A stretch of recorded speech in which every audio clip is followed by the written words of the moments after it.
പ്പെട്ടവരെ മലപ്പുറത്താണ് ഞാൻ ജോലി ചെയ്യുന്നത്. 18 വർഷമായിട്ട് ഞാൻ മലപ്പുറത്ത് ജോലി ചെയ്യാം.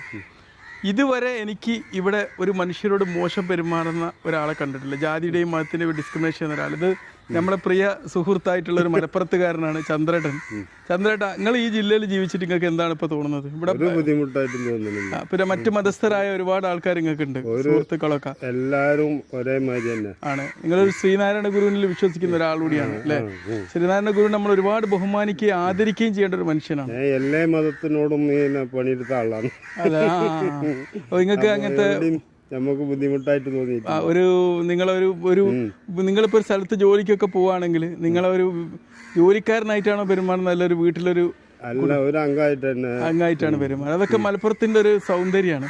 കാരണം ഞാനും പലപ്പോഴും വിചാരിച്ചിട്ടുണ്ട്. ഇപ്പൊ അടുത്തൊരാൾ ഇവിടെ മരിച്ചപ്പം ഒരാൾ മരിച്ചു, മദ്യപിച്ചിട്ടൊക്കെ മരിച്ചതാണ്.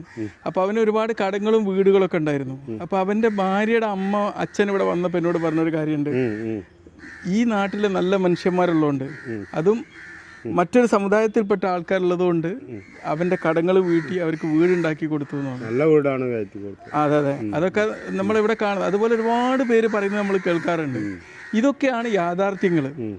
പിന്നെ എന്തെങ്കിലും രണ്ട് കിട രാഷ്ട്രീയ വോട്ടുകൾക്കും അങ്ങോട്ടും ഇങ്ങോട്ടും എന്തെങ്കിലും, പിന്നെ ചെറിയ ചില ഏത് നാട്ടിലാണെങ്കിലും കുറച്ച് മോശം ആൾക്കാരുണ്ടാവും, ലഹരി ഉപയോഗിക്കുന്നവർ, അങ്ങനത്തെ ഒരുപാട് പേര് എല്ലായിടത്തും ഉണ്ടാവും.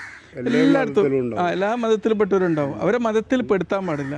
അവരൊരു നാടിന്റെ ഭക്തകളൊക്കെ കാണാനും പാടില്ല അല്ലേ? നാട്ടില് എങ്ങനെയാലും ഉണ്ടാവും. അപ്പൊ നിങ്ങൾക്ക് ഇതുവരെ അങ്ങനത്തെ ഒരു അനുഭവം എനിക്കും ഉണ്ടായിട്ടില്ല. പിന്നെ നമ്മൾ വിചാരിക്കുമ്പോൾ ഇവിടെ ഒരു മതക്കാർ മാത്രം ജീവിക്കുന്ന സ്ഥലമൊന്നല്ല. ഇവിടെ എല്ലാ മതക്കാരും ഉണ്ട്, എല്ലാവരും ഉണ്ട്. എനിക്ക് തോന്നുന്നു നമ്മൾ വരുന്ന, ഞാനിത് എല്ലാ മതത്തിൽപ്പെട്ട ആൾക്കാരെ കണ്ട് ഇതുവരെ ഒരാളെ ഇങ്ങോട്ട് വർഗീയവരെ പോയിട്ടോ. ഹിന്ദിക്കാർ പോലും പറയുന്നത് ഇവിടെ സുഖാണെന്നാണ്. ഒരു വിവേചനോ വിദ്വേഷമൊന്നും ഇല്ല എന്നുള്ളതാണ്. ഏതെങ്കിലും ഒന്നോ രണ്ടോ ആൾക്കാർ എന്തെങ്കിലും പൊട്ടത്തരങ്ങൾ എല്ലായിടത്തും കാട്ടിക്കൂട്ടും. അതിനനുസരിച്ച് നമ്മൾ നാടിനെ വ്യാഖ്യാനിക്കാനൊന്നും പാടില്ല അല്ലെ ചന്ദ്രേട്ടാ? അത് പാടില്ല. നമ്മുടെ മനുഷ്യ ബന്ധങ്ങൾ ഊഷ്മളാക്കുക അല്ലെ? പരസ്പരം രാഷ്ട്രീയത്തിന്റെ തട്ടിപ്പാണ്. രാഷ്ട്രീയക്കാർ പലതും ചെയ്യും, വോട്ട് ബാങ്കിന് വേണ്ടി എന്തും ചെയ്യും. അതിന്റെ ട്രാപ്പിൽ നമ്മൾ പെട്ടുപോകരുത്. ഈ രാഷ്ട്രീയക്കാർ നമ്മുടെ അടുത്ത് ഒരു വ്യക്തിയായിട്ട് പച്ചയായ മനുഷ്യനായി വന്നോട്ടെ, നല്ല മനുഷ്യന്മാരായിക്കോ. ഇപ്പൊ പറഞ്ഞ ഈ വിവാദ പരാമർശം പറഞ്ഞ ആൾക്കാർ നമ്മളോട് നേരിട്ട് ഇടപഴകിക്കോട്ടെ, അവരും നല്ല മനുഷ്യന്മാരായിരിക്കും. നമ്മളെ വ്യക്തികൾ, നമ്മളുടെ ബന്ധത്തെക്കുറിച്ച്, നമ്മളെ ഹോസ്പിറ്റലിലൊരു എന്താ പറയുക, ഡിഫൻസ് മിനിസ്റ്ററാണ് ചന്ദ്രേട്ടൻ എന്ന് പറഞ്ഞാൽ. ഡിഫൻസ് മിനിസ്റ്ററാണ്. പിന്നെ എപ്പോഴും നമ്മൾ അല്ലേ, ഇന്നലെ നമ്മളെ ഇത് രസമല്ലായിരുന്നു.